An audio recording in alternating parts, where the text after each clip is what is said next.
충정. 2021년 4월 17일 박근혜 대통령 석방하라. 문재인 타도, 주사파 타도, 운동권 타도.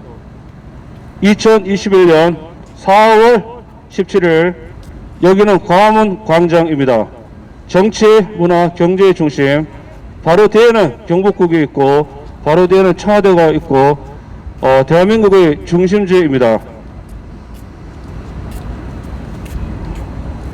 오늘은 징비록 4월 17일자 징비록을 발표하겠습니다. 대한민국에는 인재가 많아가지고 이렇게 훌륭한 글이 많이 나오고 있습니다.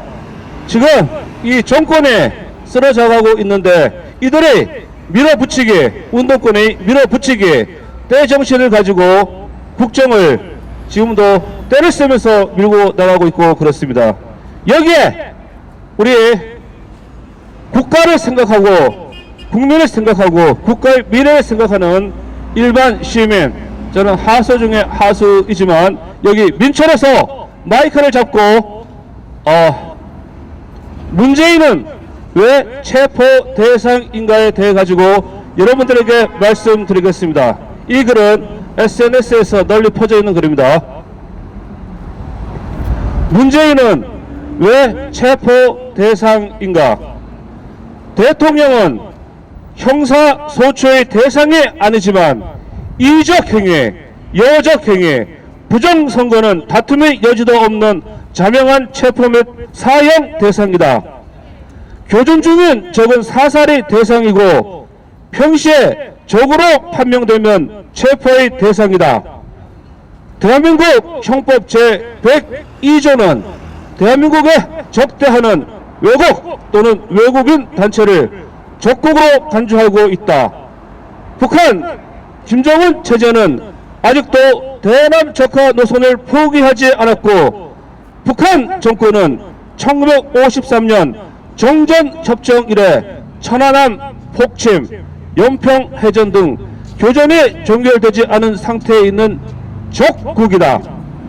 문재인 정권은 4.7 재보궐선거에서 정권 심판을 받았음에도 실패한 대북 정책을 고수하고 있고 일부 개혁과 개헌 시도로 여러 물타기를 하면서 국정농단과 국가 파괴를 앞으로도 지속할 것이다.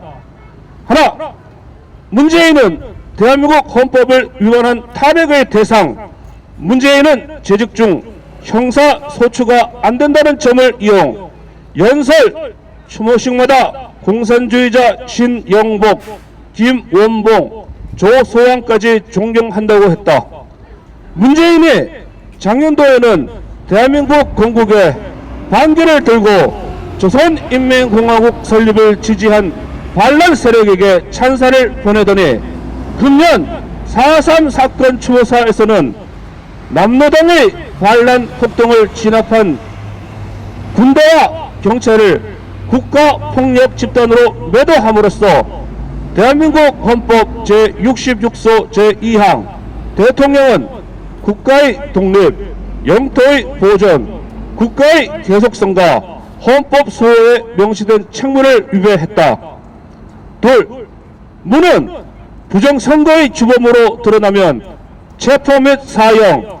문재인은 투르킹과 김경수와 함께 5구 대선 여론조작과 선거법 위반의 주범, 울산시장 선거 개입의 몸통, 4.15 총선에서 부정선거 공범임으로 의심되고 있다.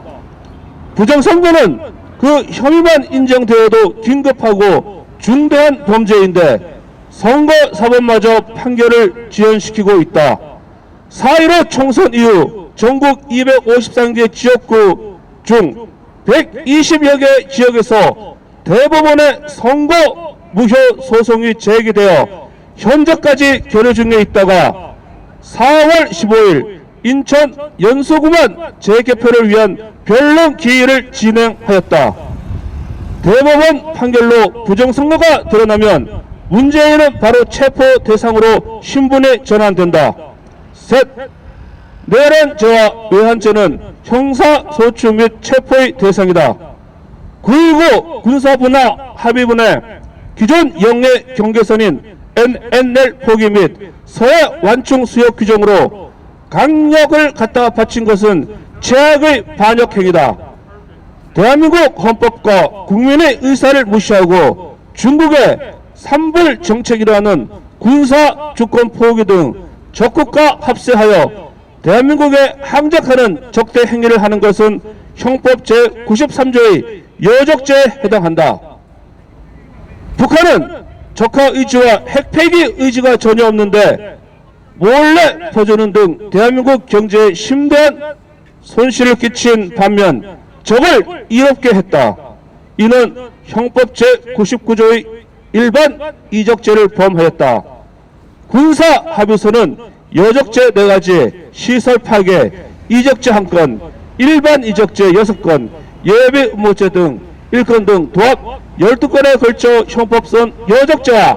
형법상 여적죄와 이적죄를 범하였다. 여적죄와 이적죄가 규명되면 무는 바로 적으로 간주되어 체포 대상이다. 끝. 박근혜 대통령을 석방하라. 문제 타도, 주사파 타도, 운동권 타도. 2021년 4월 17일 여기는 광화문 광장이었습니다. 예!